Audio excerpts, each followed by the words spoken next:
Ngayon, magmumotor kami papuntang Abra para lang mag-almusal.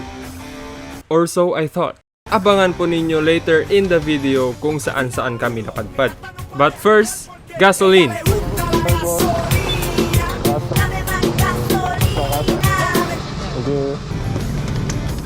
Bago kami magpatuloy sa mahaba-habang paglalakbay na to, dadaanan muna namin si Angelo. So yeah, let's go!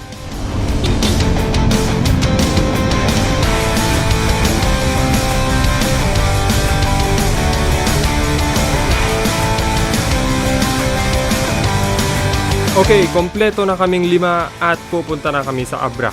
Trinay ko din palang ilagay yung GoPro dito sa side mirror mount para maiba naman yung angle. Kaso, yumuyo ko dahil siguro sa lakas ng hangin o dahil di ko naigpitan. Kaya tinabi ko muna saglit at binalik sa chin mount yung camera. Anyway, let's go!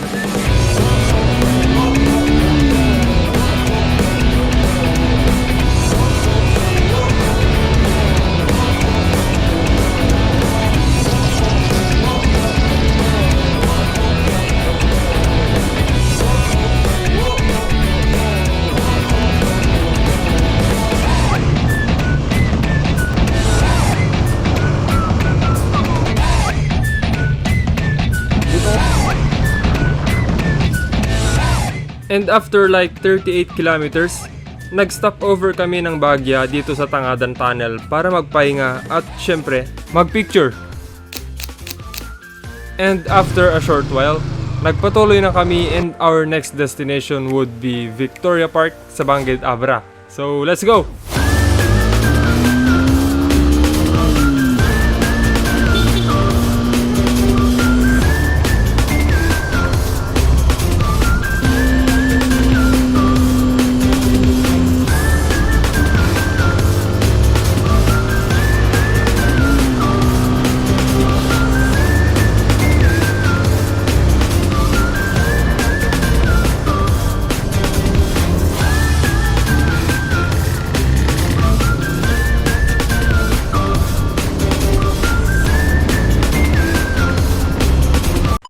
At na-deads na dito yung battery ng camera ko. So, jump to next clip. Nakarating na kami dito sa Victoria Park.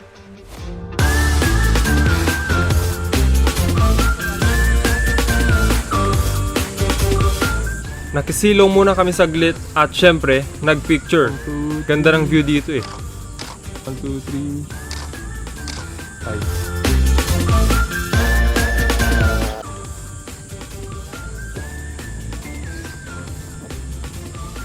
Tapos, nag-vlog-vlogan pang dalawang to. Hi vlog! Hi vlog! Oh my God! Nasa TV na! Oh my God! And after namin maglibot dito sa Victoria Park, pupunta naman kami ngayon sa isang sikat na pansitan dito sa gawing kanluran ng Bangged.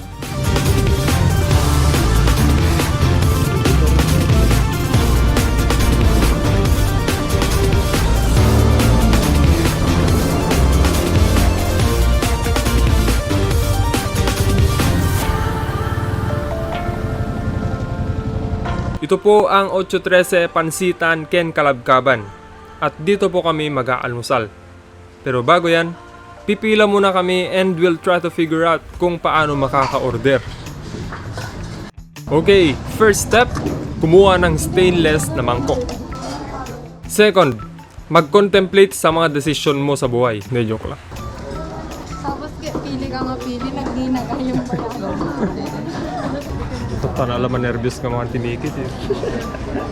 At kung di sigurado, magtatanong sa mga taga rito kung ano ang sunod na gagawin.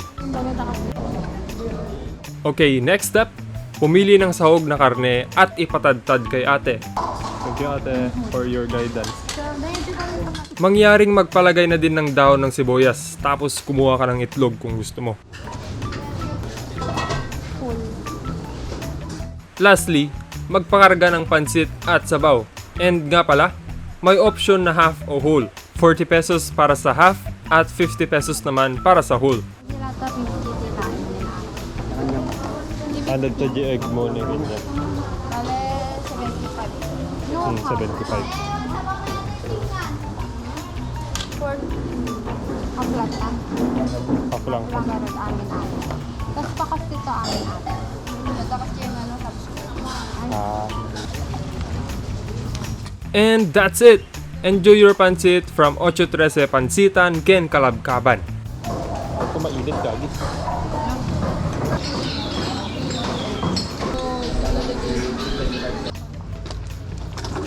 Masyado pang maaga para umuwi, kaya pagkatapos namin mag-almusal, napagdesisyonan namin na pumunta sa Dadamwen View Deck.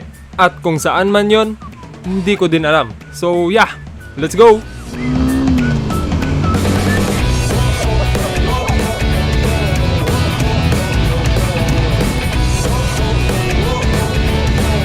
Bumalik kami sa nadaanan naming gas station kanina para magpagas, mag-CR at mag-set up ng navigation app patungo sa next destination namin. And once that's done, let's start this journey.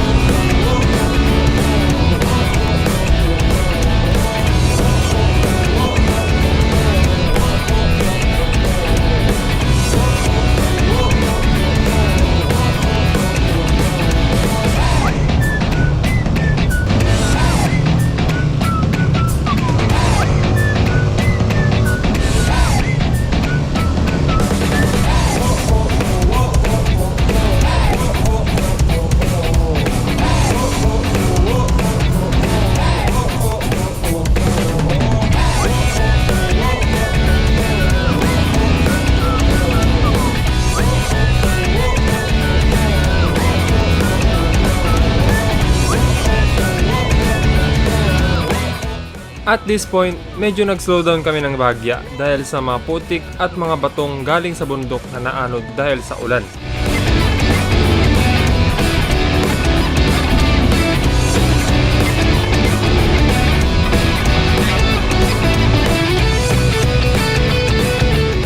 At di nagtagal, nakarating na kami dito sa Dadamwen View Deck, which has a very good ambience, calming vibe, and a scenic view from the top of a mountain.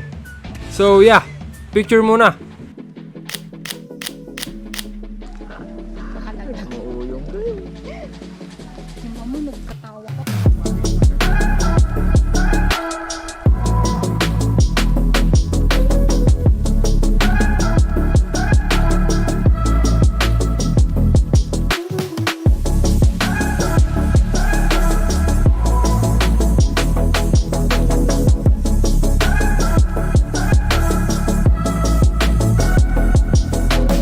And after a short while na pag-appreciate namin ng tanawin dito, we packed our bags and got ready for our next destination. Tapos ngayon ko lang naalala, nadala ko pala yung isang GoPro namin. So I mounted it dito sa side mirror mount ko for a different angle. And hopefully, hindi na yumuko.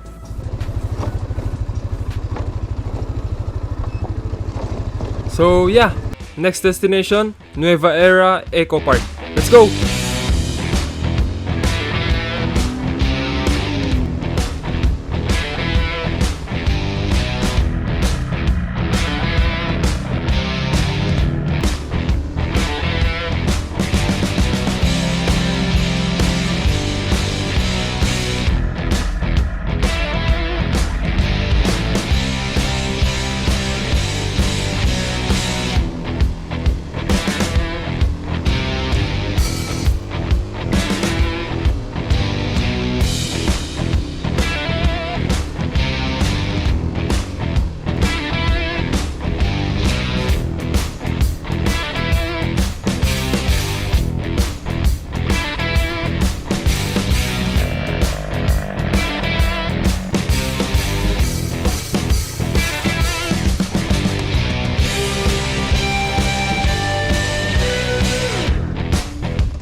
And after 31 kilometers, narating na namin ang Nueva Era Eco Park. Nagpicture lang din kami saglit tapos naglakad-lakad. Nag-rest as we enjoyed the calming view of the tall trees. And after that, nagpatuloy na din kami sa aming biyahe dahil mukhang uulan na sa point na to. Next stop namin would be Pinili, Ilocos Norte, which is 19 kilometers from where we are right now. So yeah, let's go!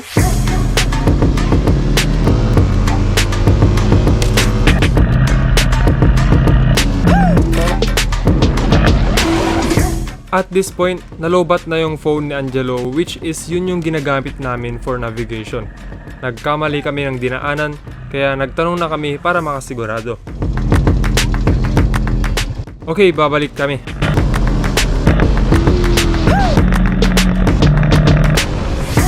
At nagtanong kami ulit para makasigurado. Ulit. Diretso. Diretso ano? Yeah.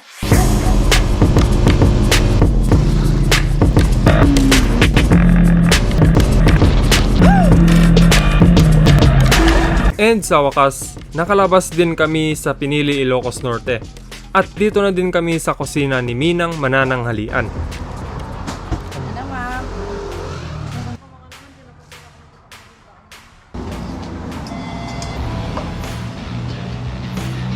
And after our quick lunch, uuwi na kami dahil ayaw naming maabutan ng ulan sa daan. So yeah, montage ulit!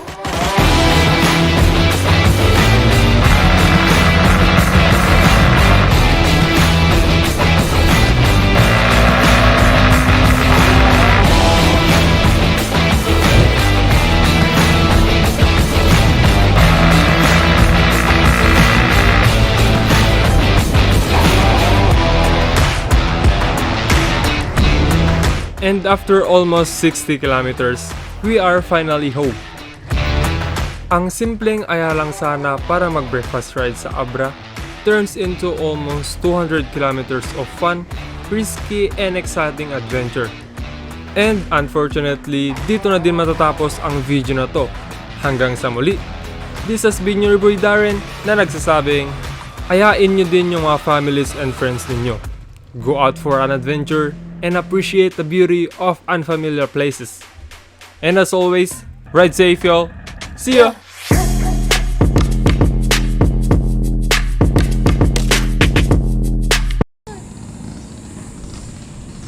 Tiyan mo daw siguro vlog na katalaga niya kung kuna lang guys. Okay.